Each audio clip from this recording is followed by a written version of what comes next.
Guys, welcome to குண்டு மாமி சமையல். இன்றைக்கி நம்ம என்ன ரெசிபி பார்க்க போகிறோம்னா, எல்லா டீ கடைகளிலும் நம்ம எல்லாருக்கும் ஃபேவரட்டான ஸ்வீட் போண்டா எப்படி செய்கிறது தான் பார்க்க போகிறோம். ஸோ ஸ்கூல்லேருந்து வர உங்கள் சில்ட்ரன்ஸ்க்கும், ஆஃபீஸ்லேருந்து டயர்டாக வர உங்கள் ஹஸ்பண்ட்க்கும் இந்த மாதிரி நீங்கள் கண்டிப்பாக செஞ்சுக்க அவங்களுக்கு கொடுத்து பாருங்கள். கண்டிப்பாக என்ஜாய் பண்ணி சாப்பிடுவாங்க. மறக்காமல் நம்ம சேனலை அதுக்கு முன்னாடி சப்ஸ்கிரைப் பண்ணி வச்சுக்கோங்க. ஸோ இப்போ வாங்க நம்ம எப்படி செய்யுதுன்னு பார்த்துக்கலாம். ஸோ நம்ம சேனலை பார்க்குற எல்லாருமே வந்துட்டு சப்ஸ்கிரைப் பண்ணாமல் பார்க்குறீங்க. நீங்கள் சப்ஸ்கிரைப் பண்ணிங்கன்னா எங்களுக்கு ஒரு மோட்டிவேட்டாக இருக்கும். ஸோ இப்போ வந்து ஒரு பேனில் 1 கப் அளவுக்கு வெல்லம் எடுத்திருக்கேன். ஃபஸ்ட்டு நம்ம இந்த வெல்லத்தை வந்து தண்ணி ஊற்றி கரைச்சி எடுத்துக்கலாம். நான் இதுக்கு 1 கப் தண்ணி ஊற்றி இந்த வெல்லத்தை நல்லா கரைச்சிக்கலாம்.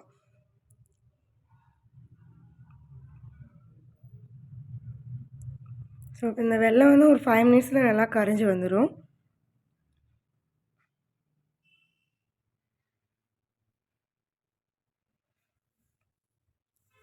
ஸோ இப்போ இந்த வெள்ளை கரையிறவாங்க நம்ம வந்து இதுக்கு மாவு நம்ம ரெடி பண்ணிட்டு வந்துடலாம்.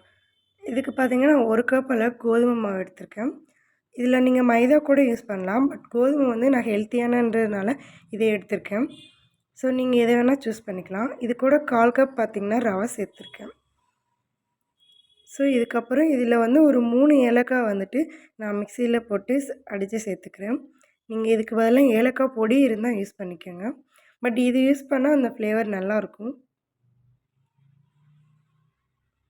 இப்போ பார்த்திங்கன்னா நான் மிக்ஸியை நல்லா அரைச்சிட்டேன். இப்போ இது 3ஐயும் வந்து மிக்ஸ் பண்ணிவிட்டு இப்போ வெள்ளை கரைசல் பார்த்திங்கன்னா நல்லா கரைஞ்சி வந்துருச்சு. இது வந்து நம்ம கம்பி பதம் அந்த மாதிரி திக்காக விட்டுறாதீங்க. ஸோ திக்காகிடுச்சுன்னா மாவு வந்து ஒட்ட ஆரம்பிச்சிடும். அதனால் ஜஸ்ட்டு அதை கரைஞ்ச உடனே அதை எடுத்துருங்க. இப்போ நான் அது ஆல்ரெடி நம்ம கரைச்சி வச்சுருக்க வெல்லத்தை இது கூட சேர்த்து நான் மிக்ஸ் பண்ணிக்கிறேன். ஸோ ஒரே அடியாக சேர்க்காமல் கொஞ்சம் கொஞ்சமாக சேர்த்துக்கோங்க. மொத்தமாக சேர்த்து ரொம்ப தண்ணி ஆயிடுச்சுன்னா அந்த கன்சிஸ்டி வந்து இருக்காது. ஸோ நமக்கு சரியாக வராது போண்டா பார்த்திங்கன்னா. நான் அதனால் கொஞ்சம் கொஞ்சமாக விட்டு கலந்துக்கிறேன். நீங்கள் கரண்டி இல்லைனா உங்கள்கிட்ட பிளெண்டிங் மிஷின் இருந்துச்சுன்னா நீங்கள் அதை வச்சு பிளெண்ட் பண்ணிக்கோங்க.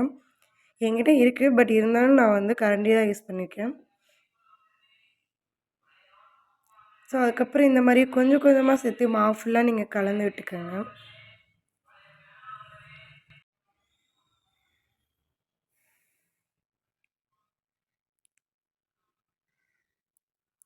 ஸோ இப்போ நம்ம சேர்த்து அந்த தண்ணி இல்லாமல் இது கூட எக்ஸ்ட்ரா நான் வந்து வாட்டர் ஆட் பண்ணிக்கிறேன். கொஞ்சமாக சேர்த்துக்கோங்க தண்ணி.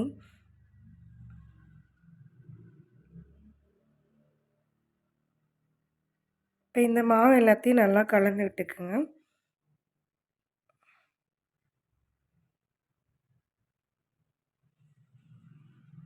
இப்போ பார்த்திங்கன்னா நல்லா மிக்ஸ் பண்ணி விட்டுட்டே இருந்தோம். ஸோ இந்த கன்சிஸ்டிக்கு வந்திருக்கு. இது வந்து கரெக்டாக சொல்லணும் அப்படின்னா, ஃபார் எக்ஸாம்பிள் நம்ம இட்லி மாவு கன்சிஸ்டிக்கு இருக்கணும். அப்போ தான் வந்து போண்டா கரெக்டாக வரும்.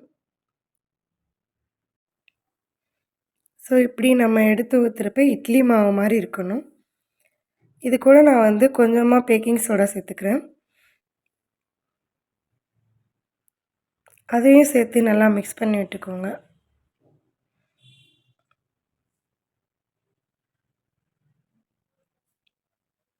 இப்போ நம்ம பொரித்து எடுத்துடலாம். ஸோ ஒரு பேன் விட்டு நான் அதில் எண்ணெய் ஊற்றிக்கிறேன்.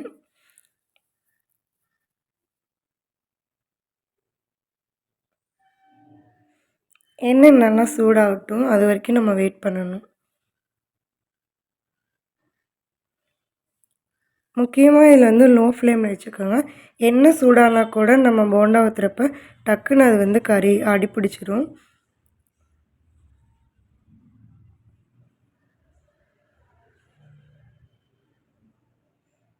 எண்ணெய் நல்லா சூடாயிடுச்சு. இப்போ நம்ம மிக்ஸ் பண்ணி வச்சுருக்க மாவு பார்த்திங்கன்னா, நான் அந்த கரண்டியிலே பார்த்திங்கன்னா ஒவ்வொரு ஸ்பூனாக எடுத்து இந்த மாதிரி விட்டுக்குங்க. நம்ம வேறு எந்த இதுவும் யூஸ் பண்ண வேணாம். ஸோ இப்படி ஒன்றுக்கு ஒன்று ஒட்டாமல் தள்ளி தள்ளி ஊற்றுங்க. இது வந்து ஆட்டோமேட்டிக்காக வந்ததுக்கப்புறம் அதுவே மேலே வரும். ஸோ அப்போ நம்ம வந்து ஒரு கரண்டி வச்சு இதை மாற்றி விட்டுக்கலாம். ஸோ திருப்பி போட்டு 2 சைடும் நம்ம பாயில் பண்ணிக்கலாம். இப்போ பார்த்திங்கன்னா இதை வந்து ரொம்பவே லோ ஃப்ளேமில் வச்சு நீங்கள் அதை வேக விடணும். அப்போ தான் வந்துட்டு உள்ளே இருக்க மாவெல்லாம் நல்லா வெந்து வரும். இல்லைனா வெளியே மட்டும் கருப்பாக மாறிடும், சீக்கிரம் வந்து அடிப்பிடிச்சிரும். உள்ளே வந்து பார்த்திங்கன்னா மாவு வெந்திருக்காது. அதுக்காக தான் நம்ம லோ ஃப்ளேமில் விட்டு ஸோ ரொம்ப நேரம் நம்ம அதில் வந்து ஃப்ரை பண்ணி எடுக்கணும். இதுக்கப்புறம் திரும்பவும் நான் அதே மாதிரி மாவு ஊற்றி எடுத்துக்கிறேன்.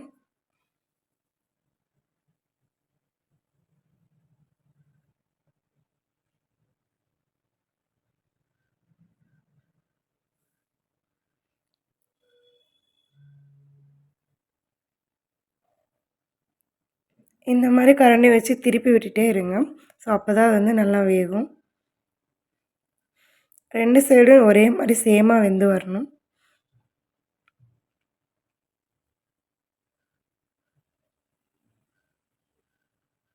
ஸோ இப்போ பார்த்திங்கன்னா நல்லா வெந்துடுச்சு.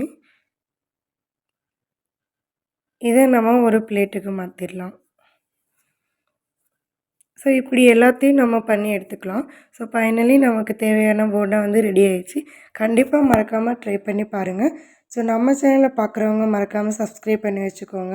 அப்போ தான் எங்களுக்கு ஒரு மோட்டிவேஷனாக இருக்கும். தேங்க்ஸ் ஃபார் வாட்சிங்.